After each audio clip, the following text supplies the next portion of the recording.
Hello to all of you who are gathered here on tonight. Let's thank one more time our spoken word artists.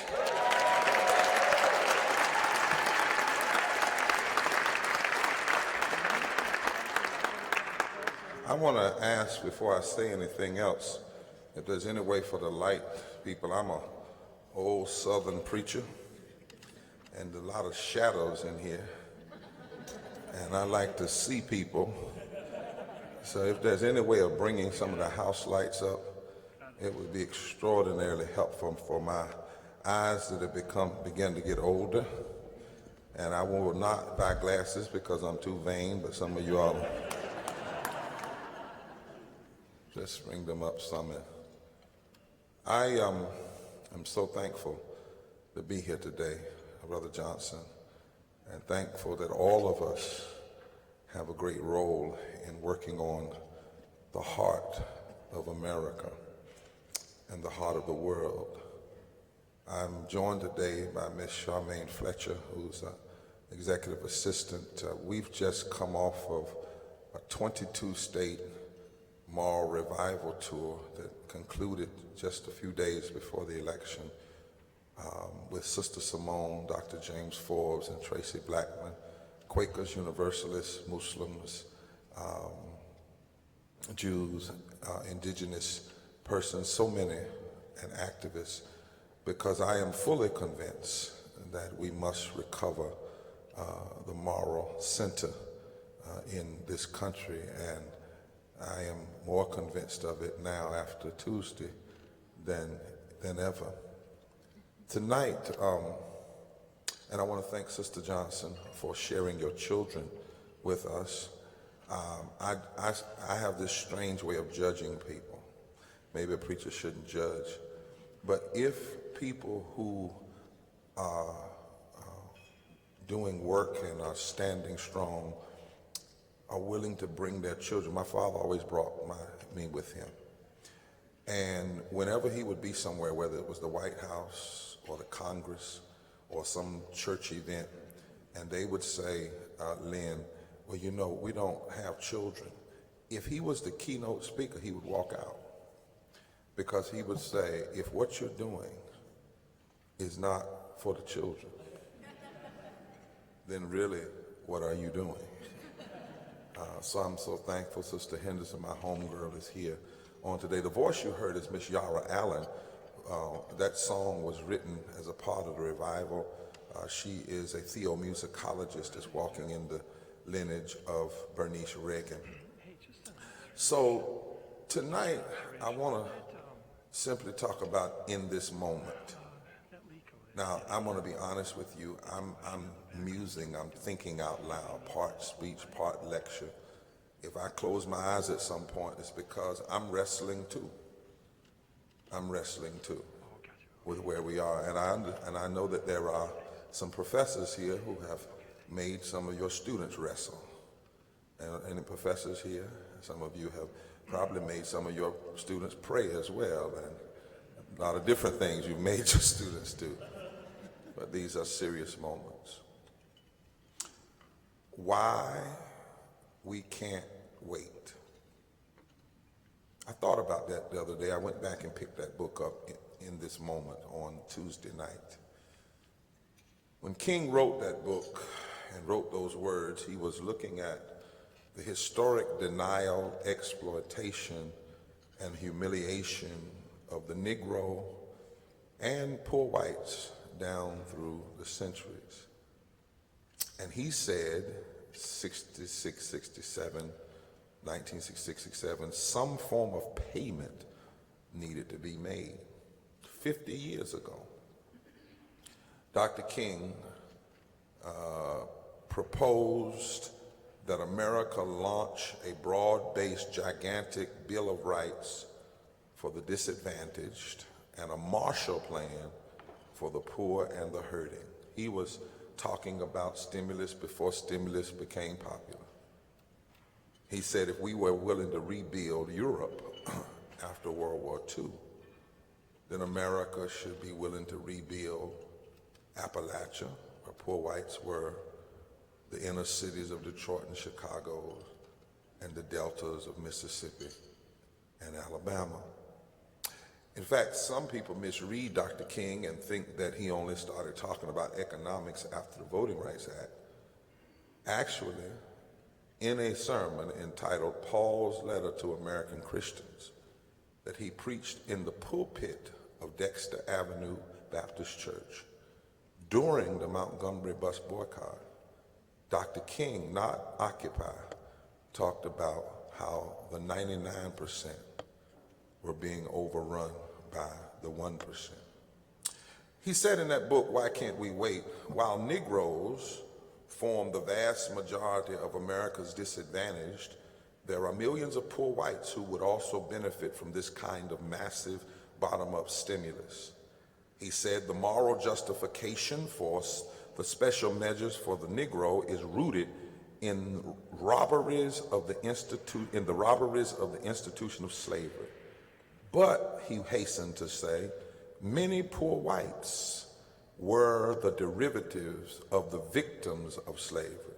As long as labor was cheapened by involuntary servitude of the black man, the freedom of white labor, especially in the South, was little more than a myth. And many people, if they would understand what King said then, they would understand how the fight against immigration reform is really a fight against higher wages. Because as long as you can keep one group of people in almost a permanent place of wage disparity, you can spread that out through the rest of the nation. King went on to say, we must develop a federal program of public works. He knew that the government was a major part in creating poverty and disadvantage, and the government could not suddenly back away. He said we must retain jobs for all so that white or black will have no cause to feel threatened.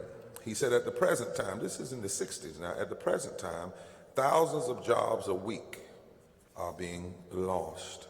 What we need is a bottom-up approach, not a banker-down approach. Dr. King understood that saving communities should be first over saving corporations, that we should not treat corporations like people and people like things.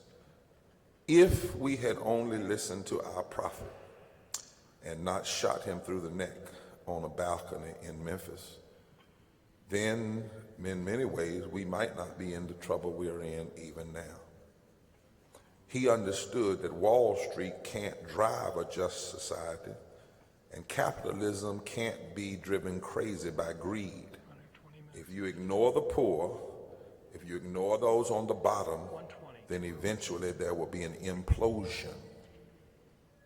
I remember when the Great Recession, first began to hit, and it began to move throughout the country, 2007, 2008. And one of the great challenges of during that time was that people were saying, oh, we're in the middle of a Great Recession. Well, the fact of the matter is, what really happened was a silent depression caught up with us. A political economist, I don't know if they happen to be in this room, from the University of Maryland, said what we're really beginning to experience in an article called America Beyond Capitalism is the process of slow decay, punctuated by a recurring economic crisis, one in which reforms achieve sporadic gains, but the long-term trends of growing inequality, economic dislocation, failing democratic accountability, deepening poverty, ecological degradation, greater invasions of liberty, and growing imprisonment, especially of minorities, continues to slowly and quietly challenge the belief in the capacities and moral integrity of the overall system and its governing elites. I was in a course at MIT for a couple of summers doing a fellowship, and I met Otto Schwammer, and what was interesting when he came in our class one day, he said something, and I asked him, I said, now I didn't expect to hear theology at MIT. Of all the things, I didn't expect to hear theology at MIT. And so I asked him, I said, have you ever been to theological school? He said, no. I said, well, you sound like the prophets of the Old Testament. He said, what do you mean? I said, this quote, he said, there is a blind spot in American economic theory is called consciousness. Our refusal to have an economic theory that looks and sees that we are all integrated and we all really need each other. Instead, one of the great violent things we do in this culture is that of we engage in attention violence against the poor, both parties and many people. The question becomes, how can the nation's wealth ultimately be shifted institutionally to benefit the vast majority of people? Because we cannot live in isolation. Went on to say, for years we were taught that what was good for Wall Street was good for your street and our street, but that no longer holds true. We can't live in isolation. As Dr. King said in that book, Why Can't We Wait?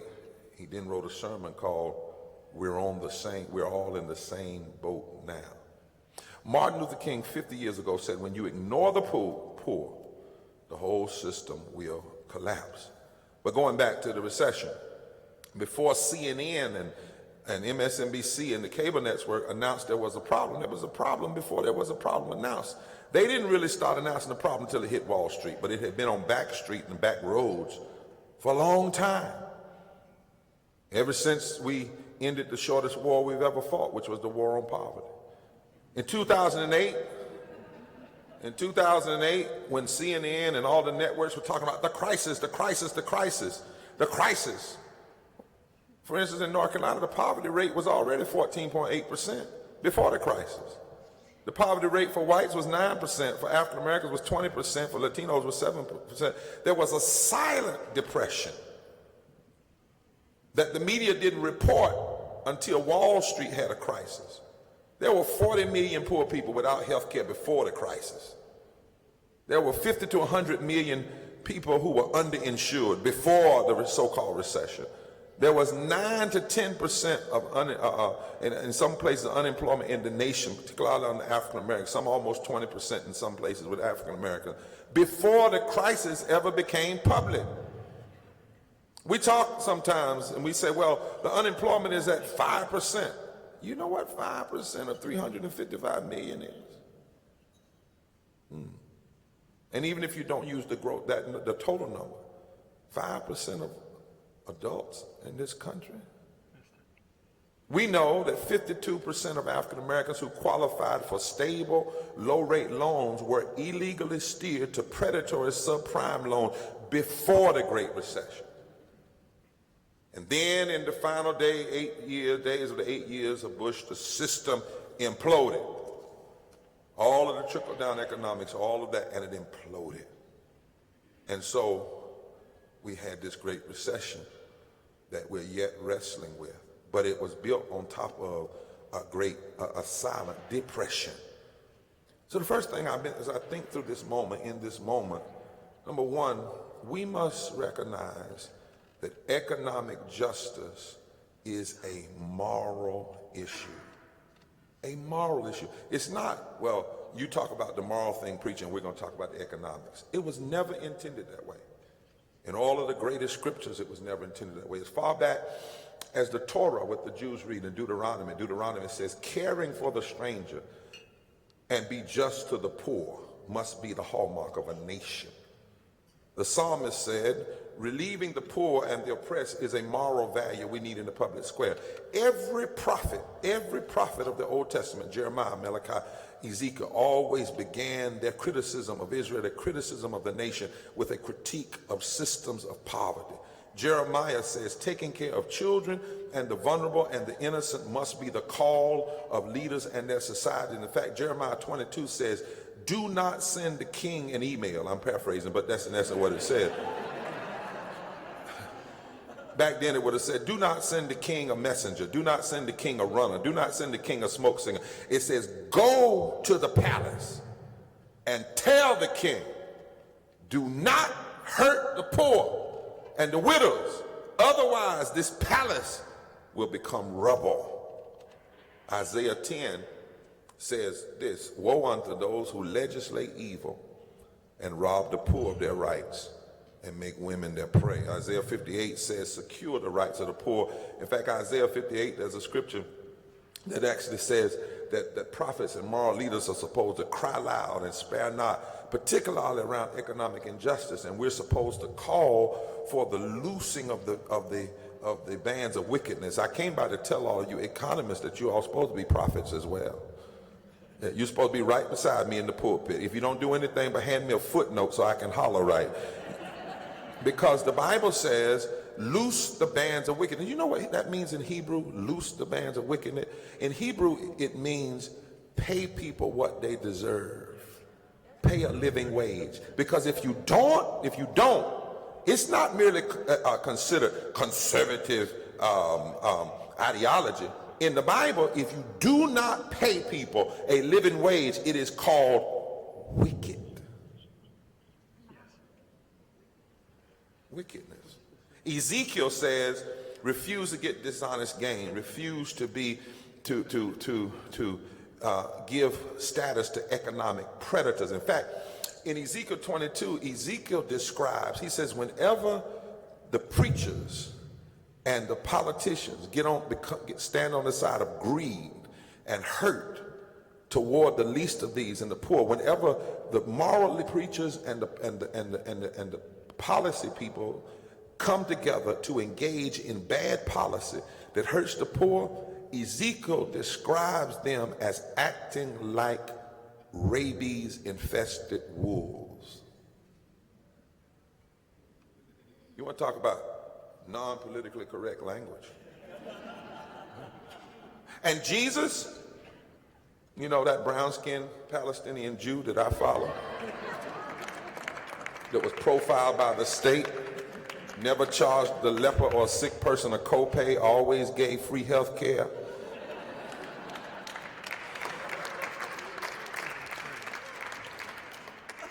That was eventually killed by the state. His first sermon, he said, the Spirit of the Lord is upon me, for he hath anointed me to preach good news to the poor. And the word poor in Greek is patokos. There are three other words for poor. One has to do with somebody being lazy. The other one has to do with somebody suddenly becoming poor because they are suddenly sick. But the word patokos means people who have been made poor by economic systems of exploitation, by stratification that existed in the Roman Empire, where the 1% demanded that all the rules operate in their favor, while the 99% suffered. And it was those people that when Jesus preached his first sermon, he said are at the center of the attention of God and better be the center of the attention of your community and your nation if you plan that nation to survive the judgment of God.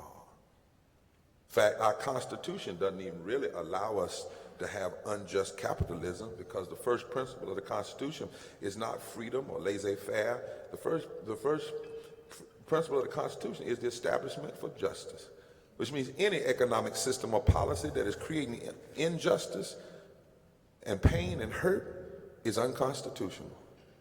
It's unconstitutional. And it is not moving us towards a more perfect union. In fact, my Pope, you know, I got this Catholic Pope now that I hang out with. That's my man. And he says, Pope Francis, I don't know if you're supposed to say that about the Pope, that's my man, but anyway. Pope Francis says, the Times talk to us so much of poverty in the world, and this is a scandal. He says, poverty in the world, I love the way he uses this language. Poverty in the world is a scandal. In a world where there's so much wealth, so many resources to feed everyone, it is unfathomable that there are so many hungry children. Poverty today is a cry. And why do I start here with this moral argument? But because as a preacher, I am deeply concerned and worried in America that we have now this so-called, with the microphone, evangelical right, Christian so-called right that's so wrong. And many people, you think that movement is about homosexuality and prayer in the school and abortion. That's not where that movement began. Read Kevin Cruz's book on the purchasing of the Christian pulpit called One Nation Under God. And Kevin Cruz traces the history of the so-called evangelical right, which is at best theological malpractice, at worst heresy. He traces it back to corporations being mad with Franklin Delano Roosevelt after the New Deal. They hated it. They hated the regulation. They hated the minimum wage requirement. They hated the union. They hated Social Security. But they were so bad in the public sphere that their popularity was so bad, they couldn't carry the message. They tried, but the public didn't hear them because you had another movement called the social gospel movement that had influenced Theodore Roosevelt and Franklin Roosevelt, because his labor secretary, Frances Perkins, was a social gospeler. And she came to be labor secretary to bring morality into the public square and said to Franklin Delano Roosevelt, you have to come out of this Great Depression with a New Deal, and you have to start by dealing with poor people. Now, he had to make some concessions. For instance, with Social Security, he couldn't guarantee it to everybody because Southern senators said, we want to make sure that three groups of people cannot pay in: black people, brown people, and our women, because they'll get out of hand. So the deal was cut that you could pay into Social Security, but you couldn't pay if you were in the agrarian culture or the domestic culture. That was farmers and domestic workers, which left out most blacks, most brown, and 50% of white women. But the corporations, the National Chamber of Commerce, national manufacturers, some of the auto industry, yeah, I'm in Detroit, Sun Oil, they could not stand the New Deal. So they hired a guy who pastored a church out in California, and they said, first of all, they did a survey to find out who was the most popular in the American public, and they found out at that time that preachers still carried a lot of sway. So they put some serious money behind hiring a guy to train preachers how to preach a false form of Calvinism, and it went like this: if you are good, you go to heaven. If you're bad, you go to hell. So if you're good and moral, you can pull yourself up by your own bootstraps and be wealthy. If you're bad, you can't do it. And any interference that helps people come up is a violation of the order of God. And by mid-1940, they had 19,000 preachers and pulpits purchased. The roots, if you check it out, that's why what you saw in this election was what it finally was exposed. That the so-called, I'm an evangelical, that's why I'm so critical, that the so-called notion of right, radical, right evangelicalism was exposed as not being about the deep moral concerns that the Bible cares about, because the 2,000 scriptures in the Bible, the most of anything speaks to how you treat the poor, how you treat the least of these, how you treat the hurting. It's nothing about prayer in the school and abortion and homosexuality, and the 2 or 3 scriptures that do talk about that are misinterpreted, and none of them trump this scripture. You still have to love your neighbor as yourself and care for people and lift up the poor. So in this election, what you saw was the final pulling off of the cover. When they are for money, for the love of money, Motown. For the love of money, these false prophets exposed that they're not really about a Christian justice ideology, but they're more committed to this heretical way of trying to use religion in the service of greed and deserve of hate. But it's not new. If you go through the Bible, all empires have false prophets. All systems of economic injustice have false prophets that attempt to find ways to consecrate economic injustice. And that is why one of the first things we have to do in this moment is recover the fact and stand on it that economic justice is a moral issue. And so I tell folk now, when they want to call me on different programs, they say, we want to call you on a program to talk about where you stand on homosexuality. I said, nope, not coming. They said, but you're a preacher. I said, that's why I'm not coming. When you start talking about poverty and living wages and economic justice, then call me. That's what I, as a preacher, ought to be dealing with. And those of you who are economists ought to start saying that as well. It's a moral issue. Don't be afraid of that word. Don't be afraid of it. But not only must we, in this moment, understand this as a moral issue, we also must make sure it is a must issue. We must deal with it. Right now, richest nation on the earth, richest nation ever, we have more poor people than at any other moment in our country's history. Our poverty numbers, as Mary Wright Edelman says, are shameful.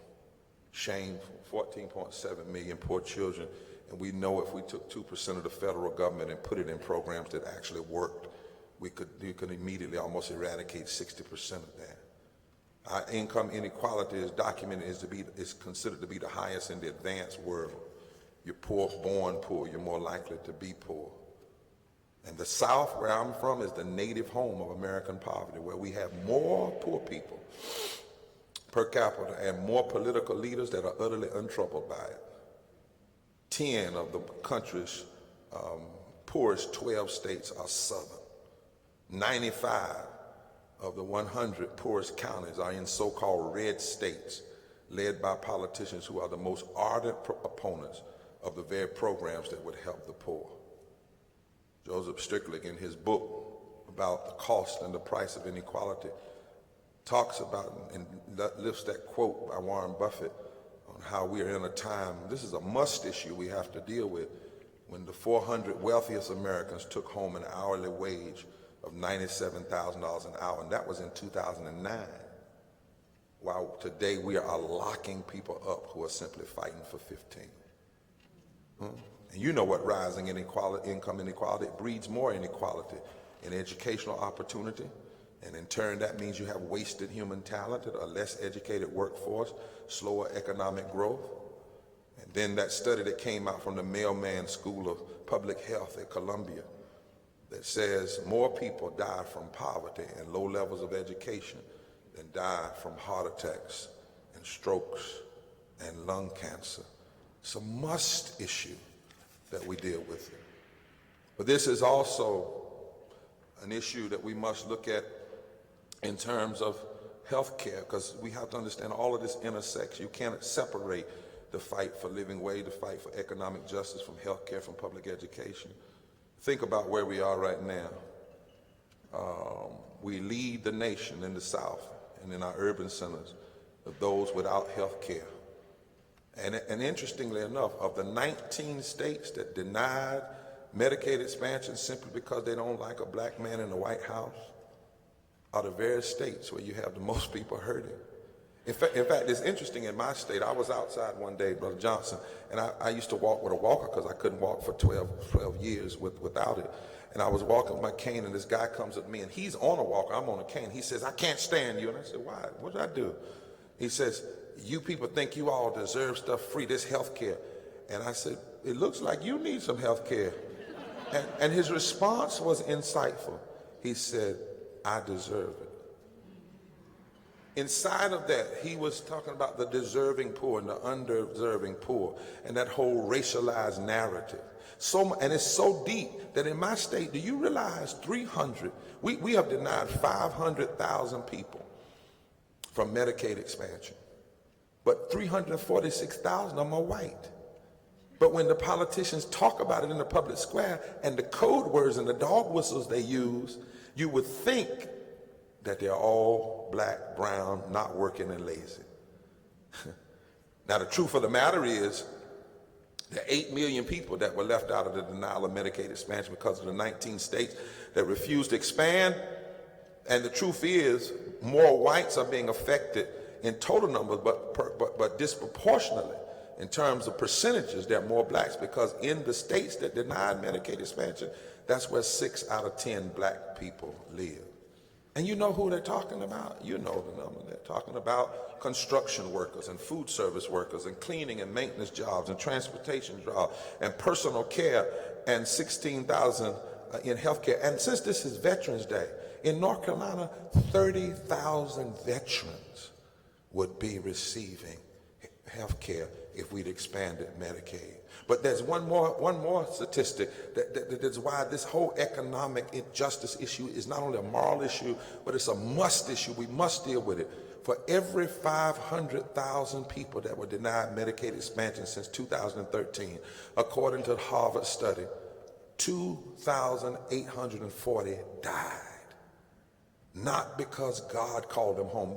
I told you we've done this revival through 22 states. I was brought to almost uncontrollable tears in Birmingham when a mother who was a part of our revival testified to the nation about how her daughter died in her arms from blood clots that could have been treated, that she would have been able to get treatment for if Medicaid expansion had been expanded in Alabama. That means more than 30,000 human beings, fellow Americans, have died untimely deaths every year since 2013, and the states have denied Medicaid expansion. This is a must issue. But not only that, in this moment, we must recognize that economic justice also is a memory issue. You know, we have to have the right memory, because America has this strange memory, selective amnesia. You know, let us not forget that desegregation, public school, Medicaid, Medicare, expanded Social Security, economic opportunity, war on poverty, the Civil Rights Act, the Voting Rights Act, minimum wage, all of those things grew from the same moral impetus. And the war on poverty did not fail. It was undermined. Let us have the memory to remember the days when a president would go and talk about dealing with the poor as a moral issue, not as a democratic issue or a Republican issue. Let us have that memory when people struggle and won programs for Headstart and Medicare, expansion of Social Security, funding for K-12 and Pell Grants and higher education. And what did Russell Sage teach us? He taught us that the war on poverty had three parts. The first part was designed to boost wages through education and job training. The second was to provide income support, particularly for single mothers and the elderly. And the third was to bring a system of government health care to the elderly and the poor. But there's one other piece of this that we did not know, which is why your conference is so important. It is so important because many people have forgotten this linkage, that the war on poverty was linked to the civil rights movement in this way. For instance, Medicare funds were withheld from hospitals if they didn't comply with the Civil Rights Act, which in turn meant that it meant not only the desegregation of Southern hospitals and a drop in black infant mortality, but it also meant many white people got health care, but they received that health care by having to let loose some of their racism. And it was a deliberate attempt, and those who put together the war on poverty, though it had some flaws, Fannie Lou Hamer talked about some of the flaws, but one of the good things that they understood the linkage between economics and race. Let us not fail to remember in 1960, when people want to get on TV and talk about the war on poverty failed, let us challenge that. Before we launched the war on poverty, 35% of American seniors lived in wrenching poverty, as did 30% of the nation's kids. By 1975, as the war on poverty was ending, 15 years later, child poverty had been cut in half, and poverty among seniors was reduced by 60%. And those issues were not framed, as I said, as Democrat or Republican. That is the deep moral issue, the right thing to do. Not only must, in this moment, we see economic justice as a moral issue, a must issue, a memory issue, we must have an intersectional moral agenda now. I believe that agenda sounds something like this. We must fight, all of us together, to secure pro-labor, anti-poverty policies that ensure economic sustainability by fighting for full employment. We need to start talking about that, full employment, not just 5% unemployment is all right, full employment, living wages, the alleviation of disparity in unemployment, a green economy, labor rights, affordable housing, targeted empowerment zones, strong safety nets for the poor, fair policies for immigrants, infrastructure development, and ceasing war baiting and extreme militarism that undermines our ability at home. And we must fight for a fair tax reform. And all of those things. Reporters often ask me, which one of them are important? I say all of them. Because you cannot build an economic theory of justice with just one piece. But we should also understand that a part of this intersectional moral agenda must be educational equality, that every child should receive a high quality, well-funded, constitutional, diverse public education, as well as access to college and universities. But we also must understand we must connect health care for all and environmental protection and women's health. And we must also connect fairness in the criminal justice system by addressing the continuing inequalities in the system and standing against the proliferation of guns. And we must also refuse to ever give up on the 14th Amendment, equal protection under the law for black, brown people, gay people, straight people, women, voting rights, LGBTQ, immigrant rights. We can never give up on equal protection under the law. And somebody says, well, let's just do the economic thing. No, you can't do one. We must fight for the whole, all of them.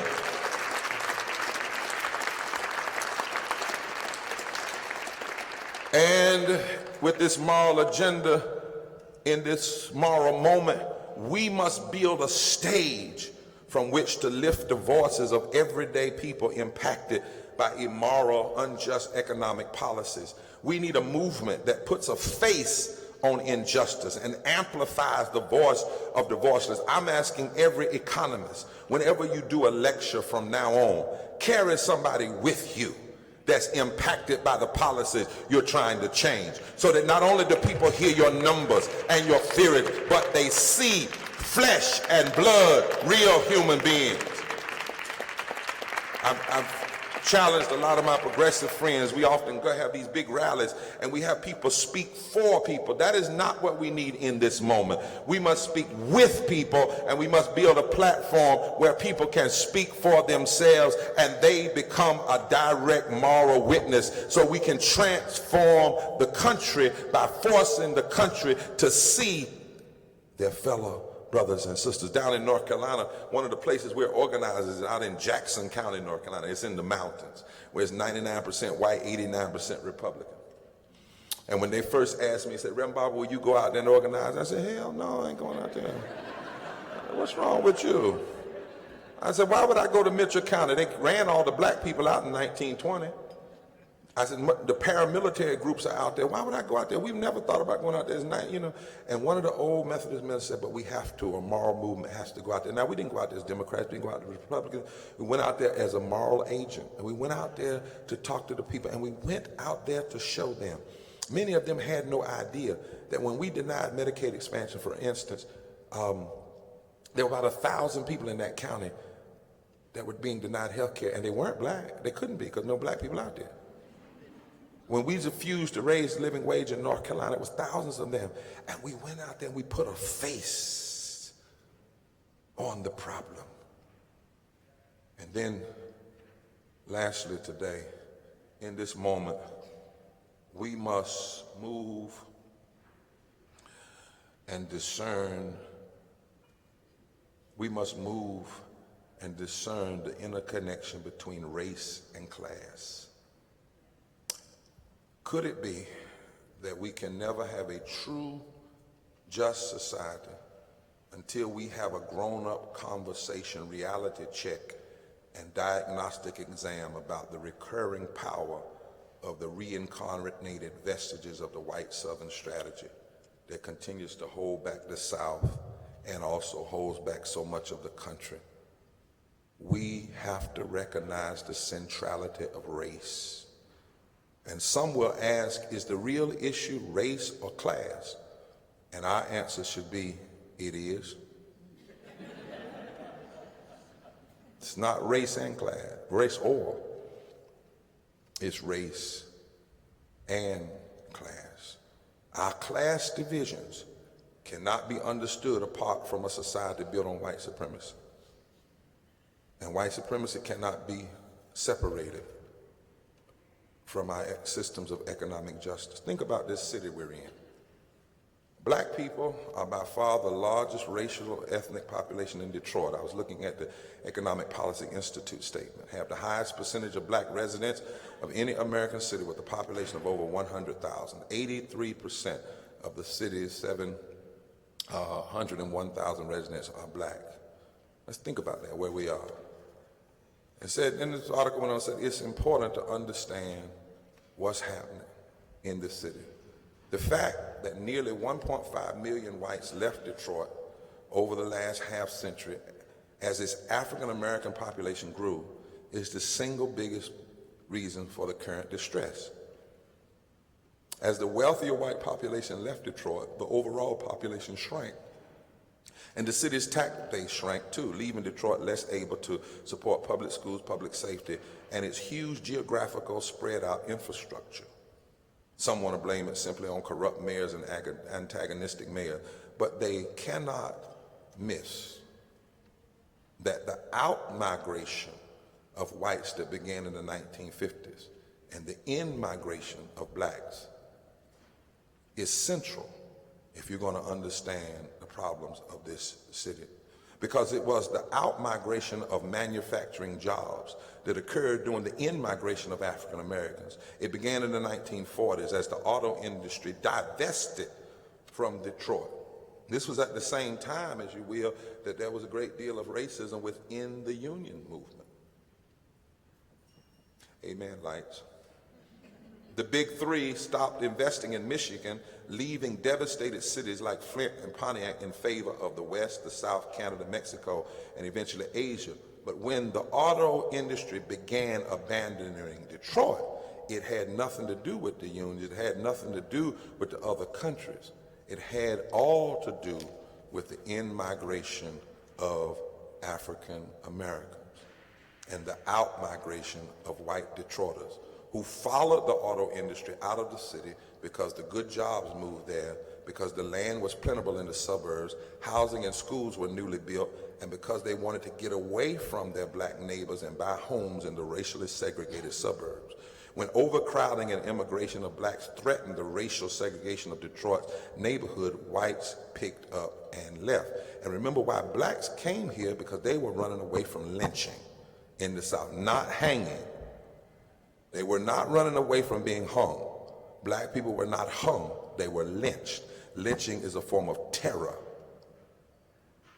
Government was deeply involved in this racial segregation of the Detroit metropolitan area, as it was in the nation.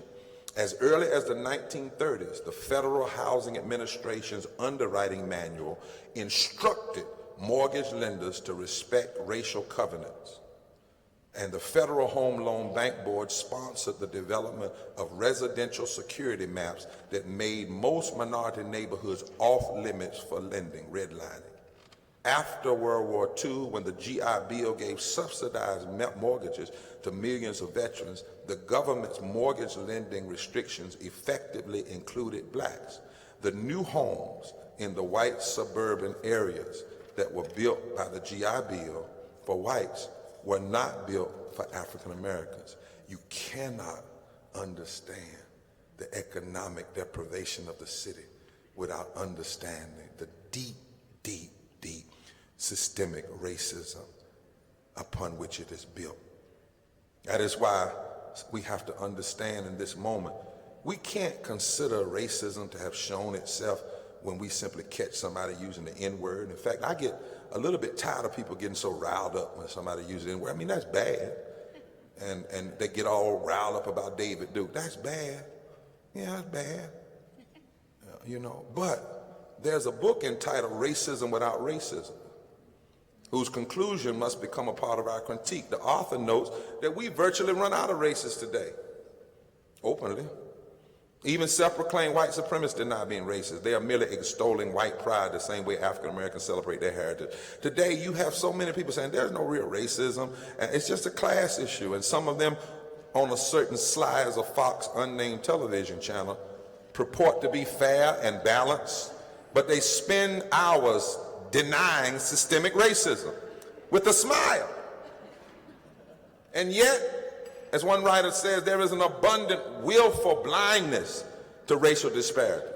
according to Glenn Lowry, in almost every observable measure of well-being: wages, unemployment rates, income and health, wealth levels, prison enrollment, crime victimization rate, health and mortality statistics. Race is a factor. Only the willfully deaf cannot hear the dog whistles of race. We just experienced it. The dog whistles of race. Dog whistles of race.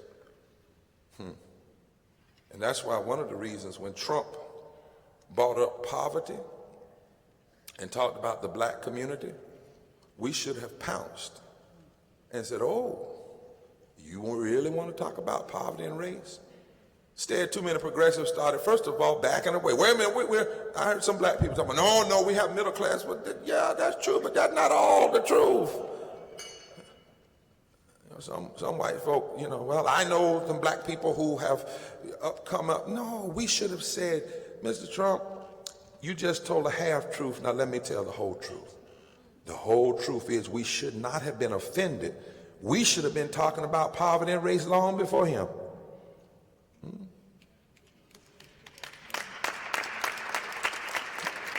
We should have talked about the intersection between race. Because here's the key. If we're going to save the heart of this democracy, we must help people face this question. What is it that causes many poor whites? In 2013, there were 18.9 million whites that were poor. That's 8 million more poor whites than poor blacks, and 5 million more poor whites than Latinos. What is it? What is it that causes so many of them to vote for candidates that pass policies that hurt them?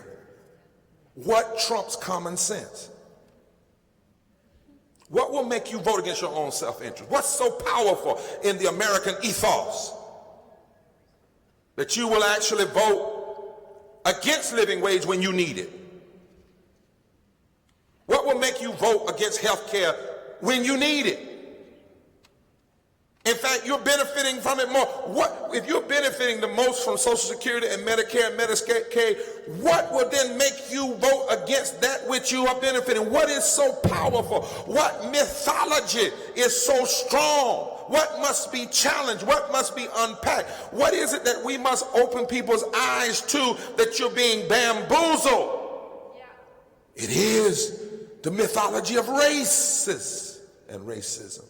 What is it that'll make you support candidates that cut public education, give public money to private schools your own white children can't go to?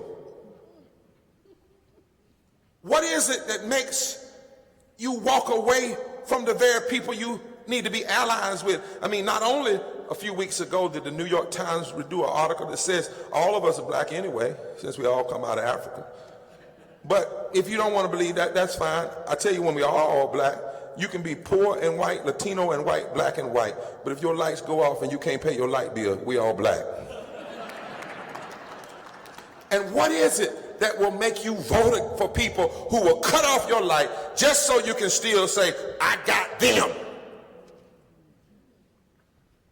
Tim Wise talks about the racialization of entitlement programs that began in the 1960s, around the same time that those very programs became available to black and brown people. And a rich oligarchy knew, as Kevin Phillips said, if we can pit folk against one another, we can cause them to vote against their own self-interest, not only in the South, but in the suburbs and the rural areas of the Midwest, the Rust Belt, and in the North. And then we can fill our pockets with the money of tax cuts by allowing people to vote to undermine the very programs that are helping them stay alive. And if we do not deal with the issue of race, we cannot deal with the healing of this democracy. As I conclude, there's an article out called, I was just reading it today, "What With a Snarl, Trump Ratifies His Supporters' Rage."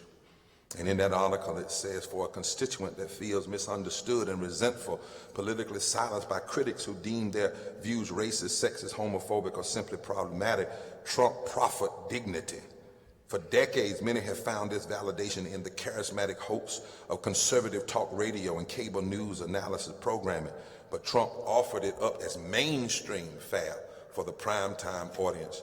She went on and said they feel as though they have been cheated and they want somebody to be held accountable, but instead of shaking their fist at global capital, their hostility pointed toward women, people of color, and recent immigrants who they see as having taken what they have rightfully been theirs.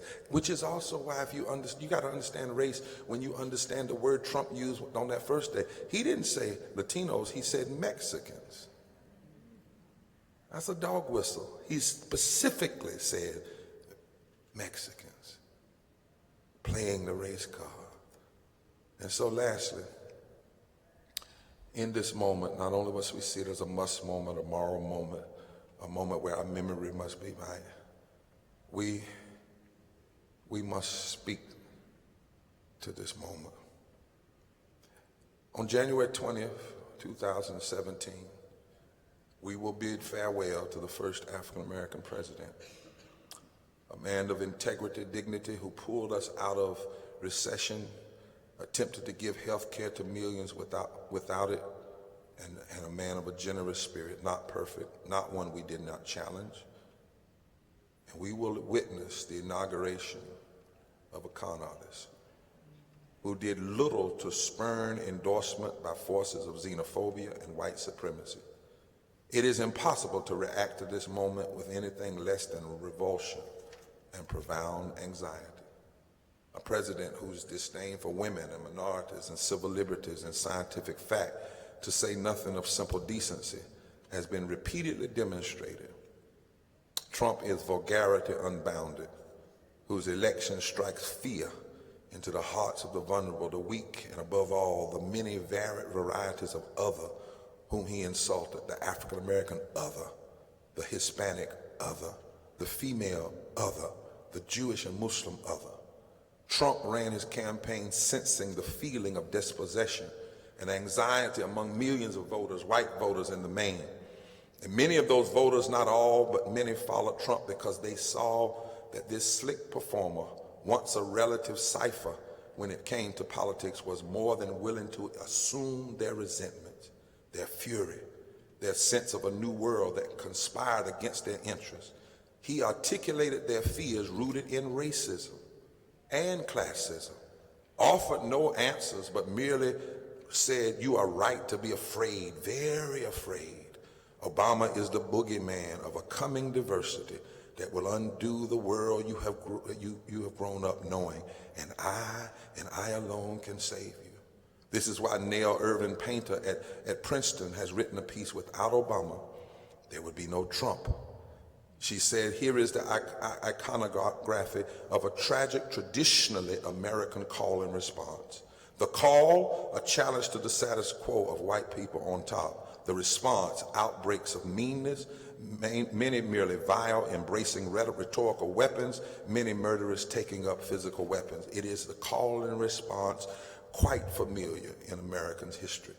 After President Harry Truman embraced civil rights, the call and response happened. Southern Democrats formed their own segregationist states' rights District Party. 1948, after the Supreme Court ordered an end to segregation in Brown versus Board of Education, there was massive resistance right here in Detroit. Some of the biggest resistance happened in northern states. And then there was the murder of Emmett Till in '55 that forced Rosa Parks to say, "I have to sit down that we might stand up." Today's challenge to white people on top is the most acute in history. The election and re-election of president who is black, with a wife who is black and two daughters who are blacks. A response to this challenge began early with the vow to make Obama a one-term president. They continued in congressional refusal to govern and birtherism. She goes on to say, this is why you must understand. Everybody's trying to figure out what happened with the vote, what happened here, did we go this place, did we go to Wisconsin? You have to understand, without Barack Obama, there is no Donald Trump. Another article, Jamel Bouis writes it like this. He said, it's not just anger over jobs and immigration. White voters hope Trump will restore the racial hierarchy upended by President Obama. And I was on a show one day and somebody brought up race and they said, oh, that's too simple of an analogy. And I said, and that's the problem. If you think racism is a simple analogy, then you really are deluded in this culture. There's nothing simple about the contortions, mental and spiritual and moral, that racism has and continues to make us have to adjust to. Obama didn't herald. Remember I was talking about a post-racial America? Bowie says he didn't herald a post-racial America as much as he did a racialized one, where many whites became hyper-aware of their racial status. He goes on to say, finally, he says Obama's election felt like inversion. Remember when people didn't want to let their children even watch him in school on TV? Inversion.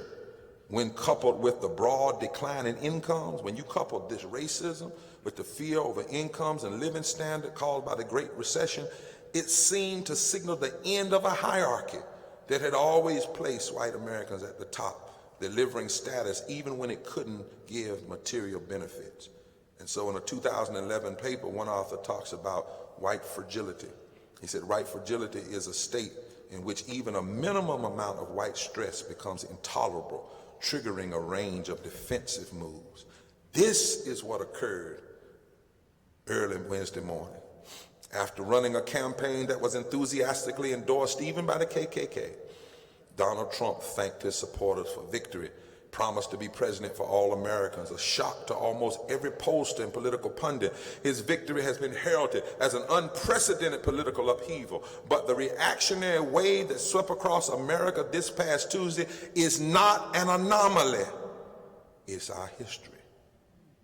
It is instead too familiar pattern in the long struggle for American Reconstruction. Anyone who watched the election returns come in on television Tuesday night will remember the red band that stretched from my home state of North Carolina south and west across the nation, the former Confederate states. This solid South proved once again to be a reliable base for Trump, but he joins a long list of white men who have leveraged this base to get in the White House. Like so many things in America's racial history, the solid South was born of compromise. Confederate states were readmitted to the Union based on their affirmation of the Reconstruction Amendments, which abolished slavery, gave voting rights to African Americans, and guaranteed equal protection under the law. But it took federal troops to require the guarantee and to ensure these rights to African Americans and citizens. And then, appealing to both racial fear and resentment against occupation, Southern politicians developed the Mississippi Plan to take back their country by any means necessary and make it great again. Through voter suppression, intimidation, and violence, they swept the South in 1876. They didn't quite win the White House with the popular vote, hence the Compromise of 1877. A Republican, Rutherford B. Hayes, was appointed president, told he could be president if he would promise to remove the federal troops from the South. He did not win the popular vote. He was put in through the Electoral College. It did not take long for the South to pass laws abridging African Americans' right to full citizenship. Yes, the Union won the Civil War, but the Compromise of 1877 taught African Americans that the fight for Reconstruction was not done. By 1883, 6 years later, the Civil Rights Act of 1875 was repealed. Deconstruction was in full gear. By 1896, you have Plessy versus Ferguson. By 1898, the Wilmington riots, and there was only one person who dissented. The same kind of backlash followed the legislative victories of the Civil Rights Movement. We call it the Second Reconstruction, the Civil Rights Movement. You had all of the things, the Civil Rights Act, fair housing, and a fruit of decades of struggle waged by people who knew they might never see the victory in their own lifetime. But then the backlash against them wasn't limited to Southern segregation. Richard Nixon came out with law and order as a code word for put the black folk and those peace advocates in their place. That was the campaign of 1968. It was the response to the call. It was an intentional effort to win the solid South by appealing to racial hate and fear without using racist language. His advisor, Ken Phillips, told him to talk about tax cuts and states' rights and forced busing, and then to talk about certain moral issues. And he and Dixiecrats like Strom Thurmond and Jesse Helms took over the Republican Party and vowed to undo all the advances of the Civil Rights Movement and to play wedge issues games forever to split black and white voters, many poor who needed to be allies. They found funding from a wealthy oligarch who used this division to elect candidates. 1976, Charles Koch pulls people together 4 years before Reagan and says, we're going to develop a movement. We're no longer going to focus on Messiah candidates. We're going to focus on a movement from the bottom up, a movement that can punish people if they don't do what we say. We're not worried about the Messiah candidate. We'll fix it so we can elect anybody if we have a movement. They actually stole Martin Luther King's game plan. Martin Luther King told us never go back to Washington. He said, go, except if you're going to go and stay with the poor people's march. He said, go back to Mississippi, go back to Alabama, go back and build state movements from the bottom up. We got cute. The extremists got smart. We started looking progressives at Messiah candidates. Extremists said, we'll build a movement. They built a movement, and they used this division to embrace trickle-down economics underneath their race card politics so they could line their pockets with wealth while fooling working class poor white people that their real enemy was the money going to entitlement programs for black and brown people. Donald Trump's unanticipated victory could not have been possible without the election of Barack Obama. Of course, Trump's entered politics by waging a crusade against Obama's citizenship. In this moment, you cannot be unfamiliar with the DNA of American history, the Mississippi Plan of 1876 or the Southern Strategy of 1968. Because if you know this history, if you know every time a president has been elected that did not win the popular vote and what followed in terms of racial discrimination, you can only be surprised at one thing: the ease at which Trump adapted those things for the 21st century. Trump's attack on immigrants, Muslims, and the LGBT community were political ploys based on the fundamental racial fear at the heart of the American experience. When he told white Americans that he was their last chance, that was code language. I'm your last chance. He was talking about 2020. When America is no longer, no one race has a majority. I'm your last chance. He was touching a wound passed down since the lost cause of the religion of racism of the Civil War in the 19th century. And so now, my friends, America must not waste time asking ourselves, how could this have happened? It happened because it is the habit written deep in our public memory. And if we are willing to see ourselves as we are and have been, we also can see hope in this moment, because we will see our potential for prophetic resistance even in times like these. When the prophet Samuel in the Bible, can I preach these last 5 minutes? When the prophet Samuel in the Bible cries out to God, when the children of Israel say they want a king, they no longer want him. He asked the people, why have they elected to follow a strong man rather than to follow God's prophet and the Lord of justice? He's crying, he's weeping, he's mourning like many of us throughout America. And God says to Samuel, they have not rejected you, they have rejected me. Those who have struggled against injustice in this country must not take the results of this election personally. You cannot simply say you did not do what you could have done. We cannot afford to blame our neighbors or demonize Mr. Trump or try to come up with one or two things that Hillary could have done, this and that and the other. We are together inheritors of a legacy in this country that has rejected injustice, rejected justice over and over and over again through the reality and the methodology of racism. But that is not all we are. We are also the ancestors and the heirs of the great dissenters who stood for right even when they were a minority of one, who found ways to be resilient and to be revived even when rejected. When the Jim Crow law of the Solid South was upheld by the U.S. Supreme Court in a case called Plessy versus Ferguson, one justice, Justice Harlan, of Kentucky, the great dissenter. He dissented, looked like he had lost, but his dissenting opinion laid the legal groundwork for Charles Hamilton Houston and Thurgood Marshall when they built their case for Brown versus Board of Education. When Woodrow Wilson, 100 years ago to the date that we are going through in this election, played and showed Birth of a Nation in the White House, the first movie to ever be screened in the White House. When he did that over a century ago, it looked bad.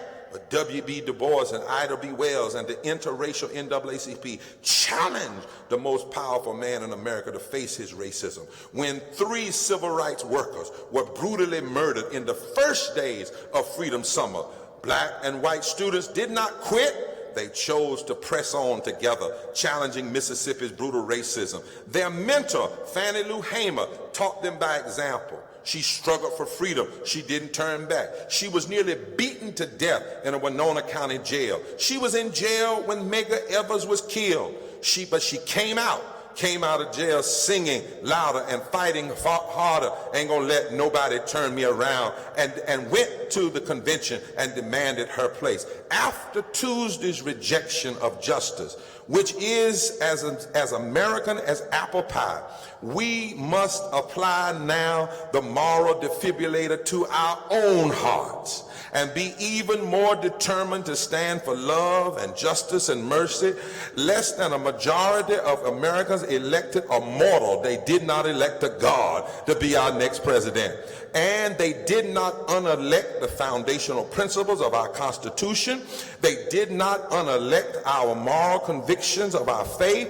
Fear is an ingredient in the poisonous, toxic, and intoxicating brew of racism and classism. Once ingested, rationality goes out, self-destruction comes in. But we who are sober now must help the nation and in fact the globe that's drunk with the wine of the world. We must help them now find the wine of the Spirit of justice and love and power and hope. Still, right now, we must lift every voice and sing. Right now, we cannot forget the lessons the dark past has taught us and the faith that it has brought us. We must forever stand true to our God. We cannot congratulate Mr. Trump, but we can counsel him, because to congratulate him would be like congratulating a Christian for being hateful or congratulating your child for failure. We can counsel him, though, before you take office, Mr. Trump, before you put your hand on the Bible, repent. Repent of the problems, repent of the things you've said with the works of repent, and commit yourself not to follow the divisive agenda that you peddle. Understand that there's still a creator spoken of in our scripture and in our Constitution who grants inalienable rights, and no election of a president takes those inalienable rights. And there's still a spirit that says even when there are despots on the throne, justice still must roll down like water and righteousness like a mighty stream. He must be reminded, and those who gloat need to be reminded, pride cometh before the fall. Those who want to hate, don't hate. Love and truth are more powerful and more redemptive. Those who didn't vote, we need to say to them, don't you ever sit out again. Democrats, stand your ground, not on democratic principle, but on the principles of justice, and don't just go along to get along. This is not the time for the politics of playing games with the lives of the most vulnerable. This is the time for people to rise and be statesmen and stateswomen, not mere partisan actors. To those who call for healing, remember, you can't have healing without treatment. And we need more than anything. We can't say peace, peace where there is no peace. We must treat the soul of our nation, treat this racism. To the children, we must say, don't be what you have seen. Don't be racist, don't be bullies, don't be haters, because you are both our future and our now, both at the same time. To the faithful, it is our time even now to be in the public square, to engage non-violently whenever and wherever we have to for the cause of love and justice. Like Samuel, we cannot mourn. We must still be prophets. Even though we do not like who's on the throne, Saul needs a prophet, because without a prophet, you can't get from Saul to David. And we've got somewhere to go. In this intermediary time, we must declare that we will be the moral defibrillators and dissenters of our time. We are the ancestors of those who stood up against far worse than we face now. In fact, as I started, we have to hear what God said through Jeremiah. Go to the royal palace. Tell the king, listen up, king. Let me tell you what you better do. You better treat the poor right. You better stop violence. You better rescue the victim, because if you don't, this whole place will be rubble. So I stopped by to tell all the economists that are here, if you believed in economic justice and stood for it on Monday, you need to keep on standing for it after Tuesday. If you believed in justice on Monday, you need to keep on believing in justice after Tuesday. If you believed in love and health care and living wages and public education and criminal justice reform and equal protection under the law on Monday, no matter what happened on Tuesday, you need to stand for it now, Wednesday, Thursday, Friday, Saturday, and beyond. Our principles cannot, must not, and did not change. And in this moment, we must be steadfast, unmovable, and always abound in the work of love and justice. So I've been talking about applying the moral defibrillator to the rest of the nation. I want to start in here and say, put your hand on your own chest and apply the moral defibrillator to yourself and say, despite the fact that we may have seen rejection on Tuesday, it's time for resiliency, it's time for revival, and it's time for us to stand as those who came before us in their moment stood.